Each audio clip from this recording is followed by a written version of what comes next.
Subscribe to this YouTube channel and please enjoy watching this video. Here we go.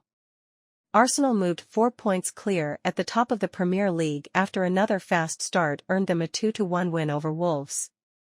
After scoring 5 first-half goals in their 6-0 Champions League demolition of RC Lens in midweek, the Gunners were quick out of the traps once again with 2 goals in the first 13 minutes. Bukayo Saka showed persistence to fire past Jose Sa after 6 minutes, before Martin Odegaard coolly completed a fine team move from the edge of the area 7 minutes later. But while Arsenal got off to a good start, they failed to kill the game, and that allowed Matheus Cunha to pull one back in the 86th minute to set up a tense finish at a freezing Emirates Stadium. Arsenal held on for the win, which puts them 4 points clear of Manchester City, who take on Tottenham on Super Sunday. How Arsenal held on in the cold. Arsenal were in a clinical mood in the opening exchanges, scoring from their first 2 shots inside the first 20 minutes. First, Saka played an incisive ball into Gabriel Jesus on the right wing and continued his run into the box. Takahiro Tomiyasu gave him the ball in the box and he burst past Craig Dawson to slam past Sa. The Gunners doubled their lead 7 minutes later, as Oleksandr Zinchenko played a slick 1-2 with Jesus and cut the ball back for Odegaard, who slammed home. Arsenal kept on going with Leandro Trossard denied by a Sa block from close range after a defense-splitting pass from Odegaard.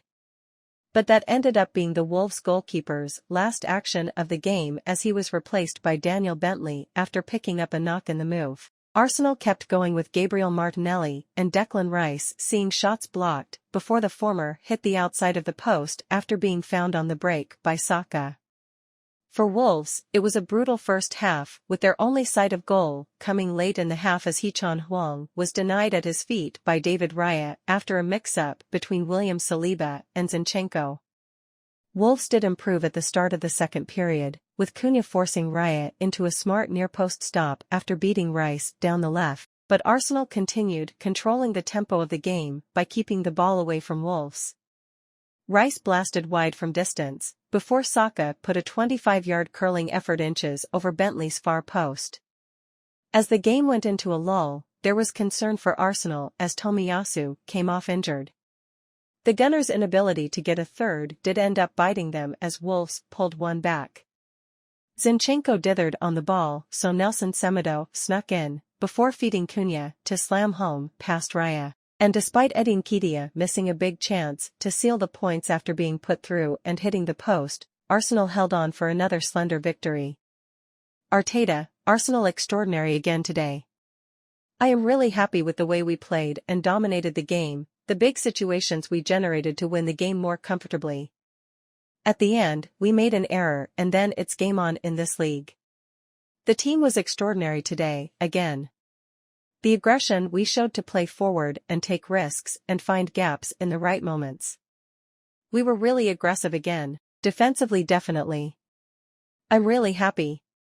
We have to find solutions, the chemistry between the players, and keep developing that. Today we generated a lot against a team that is very well organized, and they have shown against the top teams what they are capable of doing. We are happy with the performances we are having, they are really consistent. We are generating a lot and not conceding much. We have to continue with another big one on Tuesday. We train really little, we have one day to prepare for football matches, making sure everyone is physically and mentally in the best condition and maintain momentum, that's it. O'Neil, first goal came because it's easy to concede penalties. I wasn't really disappointed with the performance as such for the first 20 minutes, more the first goal. Because we'd organized ourselves to be in a low block at times, to get people around Saka and Martinelli. Saka gets the ball and we're perfectly in shape, with 3 or 4 bodies around him, but he still finds a way of wriggling through. Then we're slightly hesitant in the penalty area. In the game at the moment it's easy to give away penalties. Second goal was brilliant from Arsenal. But apart from that the game looked how we prepped for it to look. When you concede 2 first the place lifts and Arsenal are on the front foot, we struggled to have any spell. 2-0, as we saw on Wednesday night, can turn into a long 90 minutes for you. I thought the referee's performance was very good, decision-making wise, just a slight disappointment over the added time. Not the amount that was put up. There was a lengthy stoppage. They said they would go to 98 minutes. Arsenal took an age with their free kicks. The ball was out of play for so much of that. You don't expect Arsenal to be time-wasting, but if we had done that away at the Emirates, we would have been given yellow cards. There's no criticism of Arsenal, I would have done the same.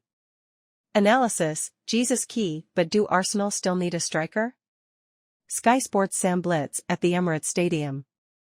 Most managers would have squirmed if they saw their injured striker playing international football, but thankfully it seems to have paid off for Mikel Arteta when it comes to Gabriel Jesus. The Brazilian striker has yet to score in the Premier League since returning from his hamstring injury during the international break, but he played such a vital role in Arsenal's 2-1 win over Wolves. Jesus did not score, did not assist, but played two crucial passes in the build-up to both of Arsenal's early goals, which ultimately proved crucial in them going 4 points clear at the top. That is what he does. His link-up play is so efficient that it unites an attack which has scored 8 goals in a week. But despite their dominance, Arsenal failed to seal the points, and it ultimately led to Wolves creating a nervy ending by having the deficit laid on. Jesus' finishing was part of that, missing a total XG of 0.63, the second highest total in the game behind Leandro Trossard, another option for that number 9 spot, who did not score from 5 shots. And when Eddie Nketiah hit the post in a key one-on-one chance to wrap the game, questions lingered over Arsenal's quality in that centre-forward role. Jamie Carragher said Arsenal cannot win the league due to them playing too close to the fine margins. These missed Arsenal chances are part of that. Nobody is complaining about Arsenal's attacking quality after 8 goals in a week, but Arteta is the brutal perfectionist and may need that clinical goalscorer to seal results. Will he make a move in January? What's next? Arsenal face a trip to Luton Town on Tuesday, before heading to Villa Park on Saturday to play Aston Villa. Wolves are also in action on Tuesday when they host Burnley. It is then Nottingham Forest on Saturday at Molineux. Let us know what you think about the entire thing in the comments section below. Additionally, stay tuned and subscribe to this YouTube channel for the latest news and updates from around the world. We sign out.